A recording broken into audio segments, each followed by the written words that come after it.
안녕하세요, 순순입니다. 오늘은 해골을 만들어 볼 겁니다. 어떤 해골이냐면 그냥 해골은 아니고요, 저희 커스텀 키캡을 만들어 볼 건데 그 위에 올라갈 해골 모델링입니다. 저는 사실 모델링 기술이 딱히 없어가지고 어떻게 해골을 만들면 좋을까 고민을 하다가 원래 지브러쉬나 아니면 블렌더에서 많이 사용하는 스컬핑 방식의 하이폴 모델링을 하면 좋을 것 같다는 생각을 했는데 한 번도 해본 적이 없었어요.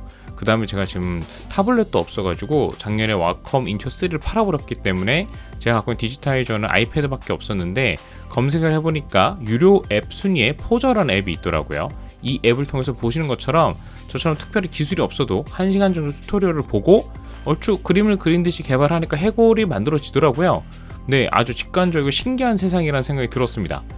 몇 번의 삽질을 하긴 했지만 그래도 꽤 수월하게 어느 정도 감을 잡은 뒤로는 모델링을 할 수 있었고요. 보셨던 것처럼 꽤 해골스러운 모습을 직관적으로 만들 수 있었습니다.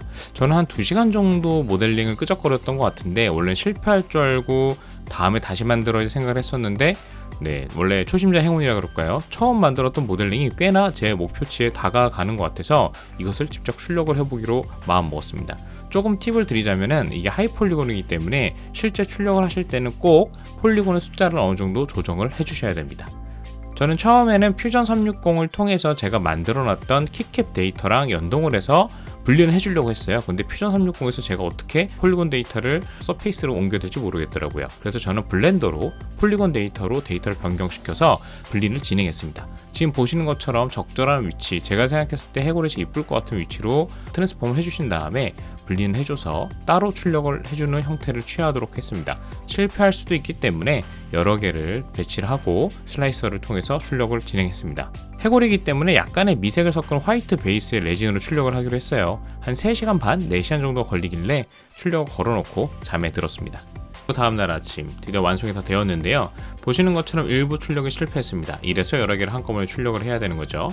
알콜로 간단하게 세척을 해주고 결과물을 보니 생각보다 되게 잘 나왔더라고요. 저는 아주 만족스러웠습니다. 그리고 자작 경화기를 활용해서 마치 강령술을 일으키는 것처럼 UV 경화를 시켜주었습니다. 자, 이런 결과물이 나왔습니다. 약간의 백화 현상이 있긴 있는데 제 기대치보다 너무 잘 나온 것 같아요.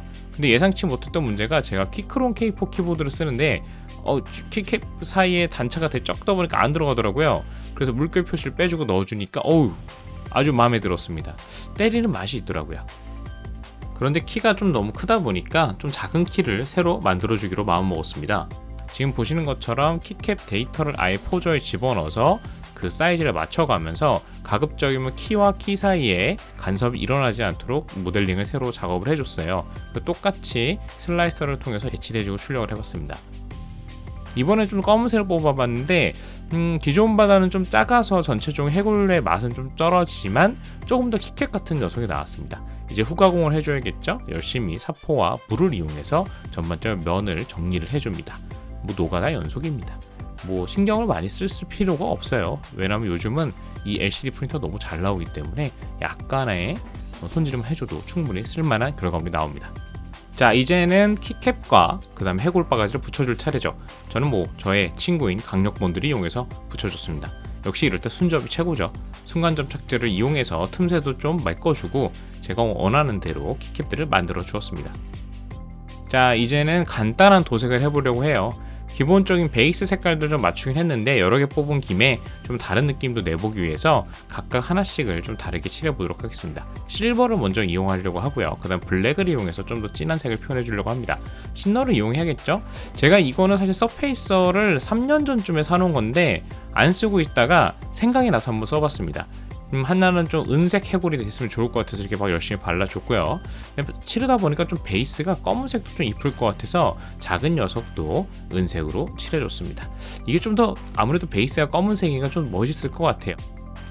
칠하다 보니까 모든 면을 다 칠하기 어려워서 젓가락을 갖고 와서 붙여준 다음에 이제 빈틈이 없이 색을 칠해지도록 했습니다. 지금 보시는 것처럼 이제 이렇게 들고 칠할 수 있기 때문에 제가 아까 칠하지 못했던 부분도 잘 칠해진 모습이죠. 근데 한 번 칠하는 것보다 여러 번 칠할 색을 내주고 검은색도 이렇게 발색이 더 잘 나오는 것을 확인할 수 있습니다. 이런 식으로 잘 칠해줬고 회색 베이스를 갖고 있는 녀석과 비교하면 확실히 블랙이 좀 더 색이 더 잘 나옵니다. 자, 간단하게 말려준 뒤에 이제 어느 정도의 워싱을 해줄 차례입니다. 은색이긴 한데 좀 약간 메탈 느낌이 없어서 약간 기스를 만들어줬어요. 기스를 좀 내주면 조금 더 약간 철 같은 느낌이 들지 않을까라는 생각이 들어서 해주었습니다. 각각 유광 마감제와 무광 마감제를 이용해서 마감제를 좀 뿌려줬습니다. 근데 팁으로 말씀드리면 사실 크롬 계열의 서페이서는 마감제 쓰시면 안 된다고 알고 있어요. 근데 이렇게 쓰니까 녹아내리더라고요. 그래서 붓을 이용해서 좀 리터칭을 해줬고요. 이렇게 보시는 것처럼 좀 차이를 보이고 있습니다. 자, 이것은 큰 해골. 좀 느낌이 확실히 다르죠. 개인적으로는 좀 그 메탈 느낌이 좀 매력적인 것 같습니다. 메탈끼리 차이인데 하나는 저희 마감제를 뿌려서 붓으로 리터칭을 해준 조그만 녀석을 보실 수 있습니다. 자, 이제는 실제 키보드에 한번 껴봐야겠죠. 아무래도 이게 디자인 키캡이다 보니까 쓰기엔 좀 불편해서 가장 안 쓸 것 같은 넘버패드 쪽의 키 위에 3개를 빼줬습니다. 그 다음에 순차적으로 검은색, 그리고 기본 베이스 회색, 그 다음에 크롬으로 만들어준 녀석 이렇게 3개를 넣어보고 한번 타격을 해봤는데 이렇게 때리는 손맛이 있더라고요. 저는 개인적으로 아주 마음에 들었던 것 같습니다. 자, 이렇게 때리고 계속 때리고 근데 이게 괜찮은 것 같아요. 이게 꽤 쓸만한데? 이거 앞으로 좀 자주 만드는 취미생활이 될 것 같다는 생각이 들었습니다.